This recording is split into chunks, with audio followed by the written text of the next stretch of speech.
Transport in our cities and mobility in our cities are about bringing people together, thoughts and ideas together in public space. And often in a city, people are very distant today, and we often need to concentrate whatever little public life there is in a certain place to get a synergy of activities, a synergy of people meeting and exchanging information.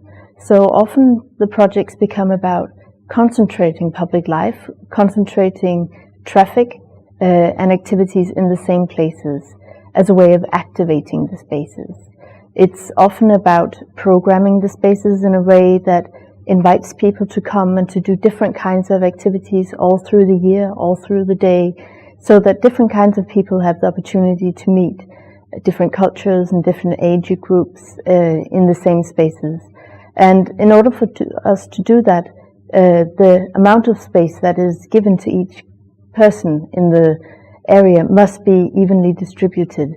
So we have to look at the amount of car traffic, the amount of people walking, and the amount of bicycles in a space, and then very carefully examine that balance to have the right amount of space given to each type of mobility.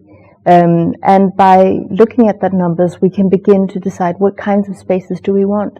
Do we want streets that are dominated by cars, where it is very difficult to talk to each other, to have your children play safely on the street, to engage in sports activities, for our senior citizens to come out and to enjoy the spaces with their friends? Or do we want spaces that are more calm, where yes, there might be cars present, but there are also other kinds of mobility at the same time. People walking, people cycling, and people are spending time in that space. It's that particular balance that makes a city or a street livable.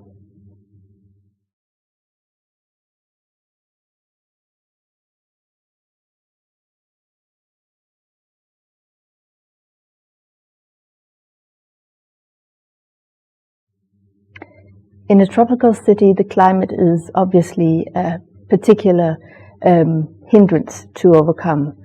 Singapore is very lucky that you don't have a hilly city, you have a relatively flat island, and that is actually even a greater hindrance to cycling if you have a lot of hills.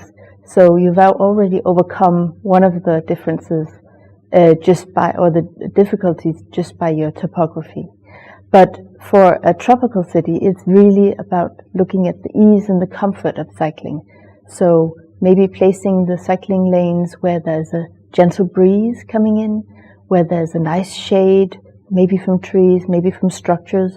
It could also be from high-rise buildings that create a downwind draft and a nice shading effect on the streets. And it's also about investigating where people go. Usually in a tropical climate, people are not likely to cycle at great distances. So investigating the proper routes of around 1 to 3 to maximum maybe of 5 kilometers before people become too uncomfortable and have to shower and maybe wear particular bicycling clothes, which is a hindrance from using bicycling as an active mobility in their everyday lives. So there's a number of factors, the climate, the comfort, and also the distance that are important when you look at cycling in a tropical climate.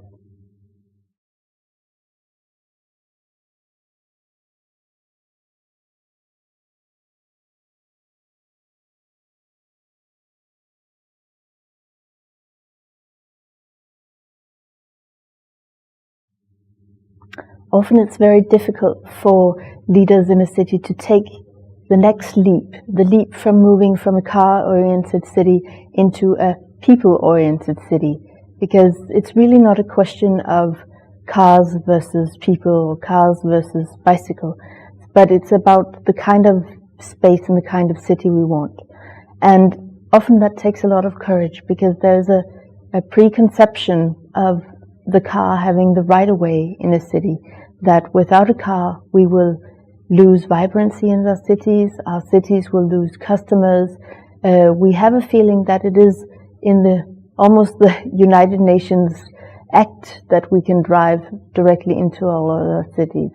And for politicians and leaders to overcome that, it often takes a lot of courage. They have to go against the stream of common conceptions. They have to argue maybe with local businessmen. They have to prove that there's another way of looking at our cities. But we do see that the benefits for both people living in the city, but also for our environment, actually demands that they are courageous, that they take this next step. So it is often about looking at the spaces, evaluating them, maybe testing, doing pilot projects, showing, demonstrating to people that things can change, that there's another way of using our spaces. And using test projects is a really good way of doing that, that then can prove to the politicians and demonstrate to our public that that a street can be something else, that we can have active mobility, we can have walking, we can have cycling in the street, and we can think of a new way of spending time together in a public space.